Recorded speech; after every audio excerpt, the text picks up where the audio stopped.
Hello, my name is Brad Young. I'm a physical therapist with FyzioV, and today we're going to present you with a short video on biomechanics. How to protect your neck and your back and your shoulders by keeping your body in the right position at all times. Here's a picture of someone's spine. Just to give you an idea of the normal curves, in your low back, the curve is going this way. This would be the front of the person. This is the back of the person.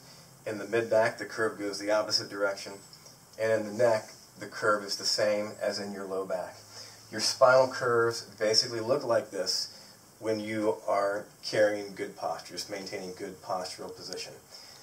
Whenever you keep your spine in this position, you have the least amount of pressure through all spinal structures.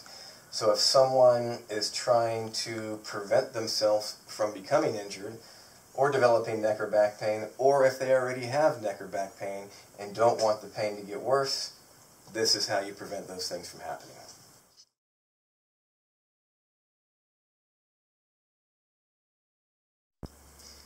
Now we're going to show you how to perform normal daily activities with proper spinal mechanics and proper spinal stability. Stability means when you're performing your normal daily routine, you want your vertebrae locked into position no matter what it is that you're doing, because any movement that you make starts from your spine. You also want to have your arms, the upper arms in particular, as close to your body with whatever it is that you're doing, because the further you are out away from your body, the pressure increases significantly through your neck and your back as well as your shoulders. No one ever comes in and says, I hurt my shoulders picking up something here. It's always when they're doing things out far away from their body. So basically, if you're on your feet, weight bearing, you always want to be from the waist up, perpendicular. Anytime you make a movement, you have to engage your deep core muscles. The first muscle is just drawing in your belly button. The second is your pelvic floor muscles, and this is kind of a weird movement, but if you're going to bathroom number one, and you want to stop and how you kind of draw in from your body underneath, that is the other very important core muscles that needs to be stabilizing before and during any movement. But it's also an arm movement that force is carried through your neck. So we need to engage also deep neck stabilizers. The best way for me to teach someone to do this is think of your top row of teeth and think of your tongue. If you keep your teeth together, they don't need to be clenched. Teeth together, take your tongue and flatten it up on the roof of your mouth. Try to fill in the top horseshoe of top teeth with your whole tongue, not just the tip. When you do that, you should feel muscles engaging in this area.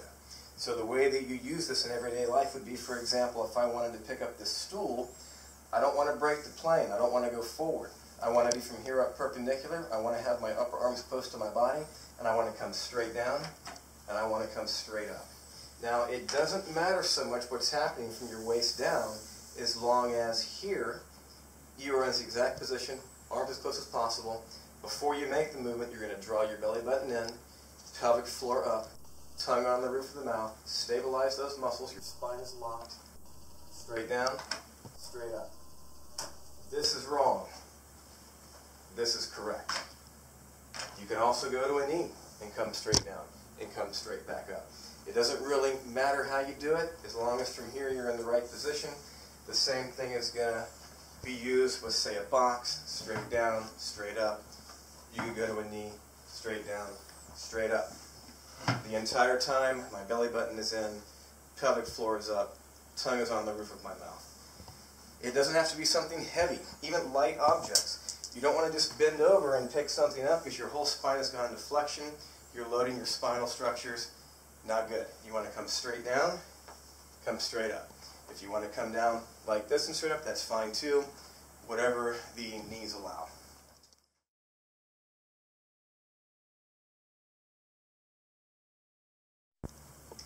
Now, you can't always do everything perfectly. So you can't always, in every situation, lift with those perfect body mechanics. Sometimes you get into awkward positions or tight spaces. For example, sometimes you have no choice but to lean forward to have to get something. But this is terrible for your spine and your shoulders. However, this is totally different. If you can support your body weight, you can keep your neck in proper alignment with the rest of your spine, reach for whatever it is that you need, pull it towards you, and then come up with proper body mechanics. So if you have to go forward, if you have no choice, at least try to unload your spine whenever you do it. Could be, for example, pulling weeds. You could go to a knee. You got to go forward. Support your body weight. You can work in through here, just for example, as long as your knees allow you to do this. So you don't want to be doing a lot of kneeling all the time. The concept is always the same. It's the same concept that you're applying to everything that you're doing in everyday life. You don't have to memorize how to do each individual thing. For example, vacuuming. Most of us vacuum like this. We're bent over, and we're here, and we're picking up the couch. That's not the way to vacuum. You want to apply the same idea. Totally straight, arm in close, walk forward with the vacuum, back up with the vacuum. You might not be as fast the first time you do it, but you will be. If you need to get under a chair or under a couch, put the vacuum down, pick up with proper body mechanics, move it over, go back to vacuuming. Now, one thing I haven't mentioned yet is looking down. Obviously, you have to look down to do things in everyday life. The way to look down is not like this. The way to look down is maintain proper spinal position, just dip your chin down. So this nodding movement is really just your skull rolling forward on your first vertebrae. The rest of your spine stays in proper alignment. So if you need to look down while you're vacuuming, or anything as far as that matter goes, make sure you're doing it like this, and make sure you're not doing it like this.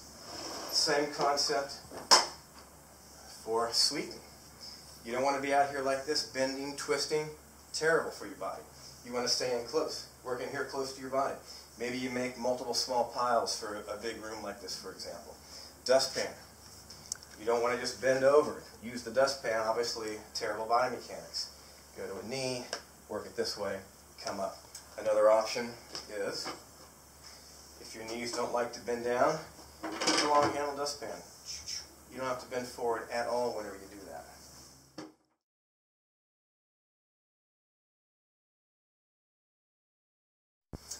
So always remember, don't forget to make sure to engage your muscles properly whenever you're performing any movement, everyday life, anything at all. So with the vacuuming, sweeping, before and during the movement, always belly button in, pelvic floor engaged with any movement. If the arms are also involved, be sure that you're stabilizing also with the neck stabilizers that we mentioned before. And just keep in mind that you can't always be perfect with everything you're doing. Say, for example, you want to change an overhead light bulb. Well, you can't be exactly in this position to do that. However, the difference between doing this and getting on a sturdy ladder and maybe changing the light bulb this way is a very big difference. This is not really a big problem. This, if you're doing things like this a lot, is not really the greatest.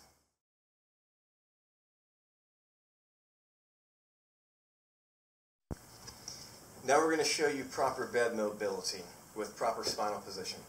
It doesn't matter what you're doing, even bed mobility, it's the same concept. You always want to have your spine in the neutral position. So when you go to lay down, bed, couch, whatever it might be, elbow, hand, bring your legs up, you're moving, trying to move as one fixed unit per se, proper spinal position like a log. The same idea whenever you get up from the laying position.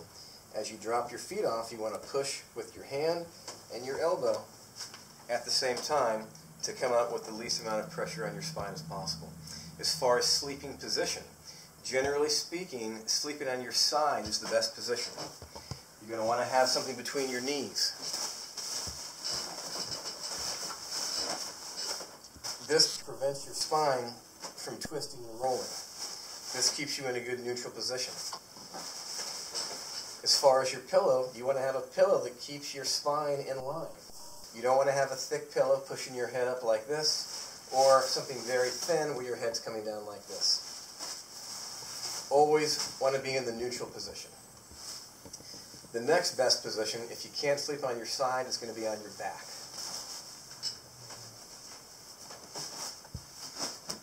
You're going to want to have something under your knees, like this.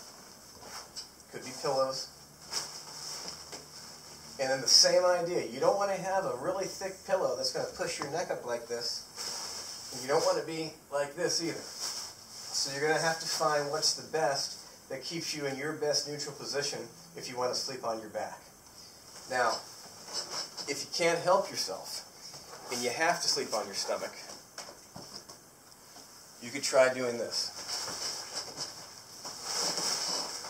On the edge of your pillow, so you're more in a neutral plane.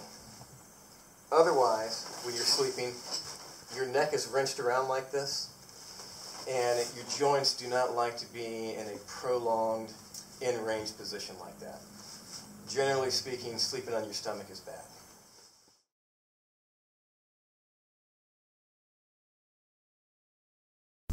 This video is going to demonstrate proper body mechanics with sitting type activities. It could be driving a car, it could be computer work, paperwork, reading.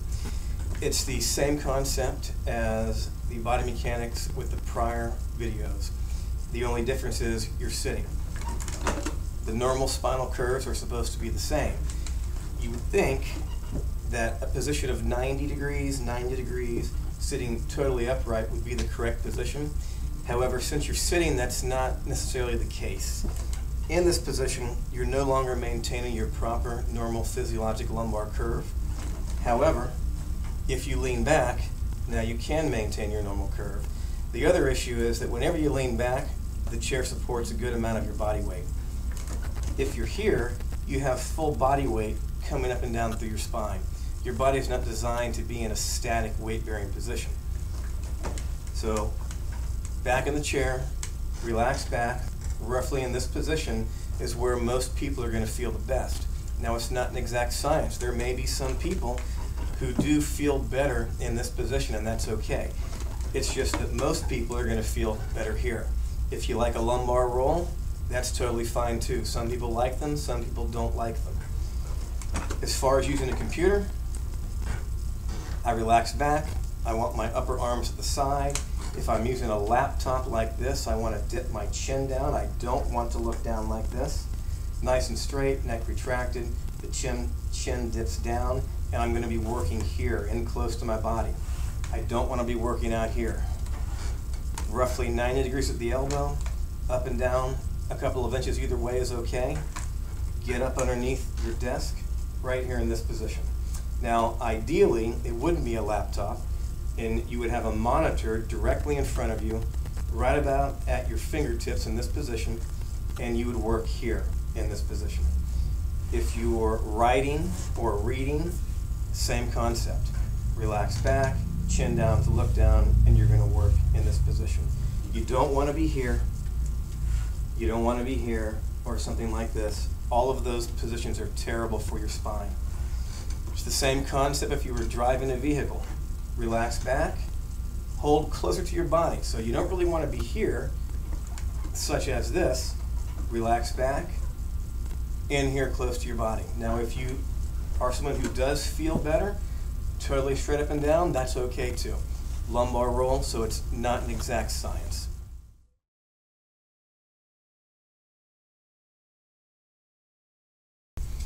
You also have standing stations to work from, such as this one.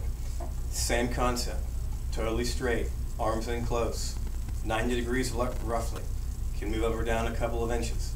Gonna be here, chin down to look down. You don't want to be here, or something like this. It's same concept here.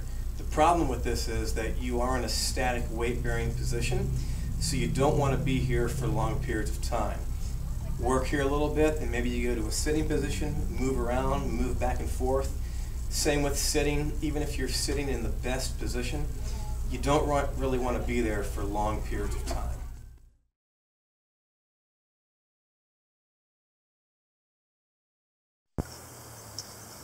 We've shown you proper body mechanics and proper ergonomics in this video with a lot of normal everyday activities. As you can see, it's one concept that you apply to everything that you're doing.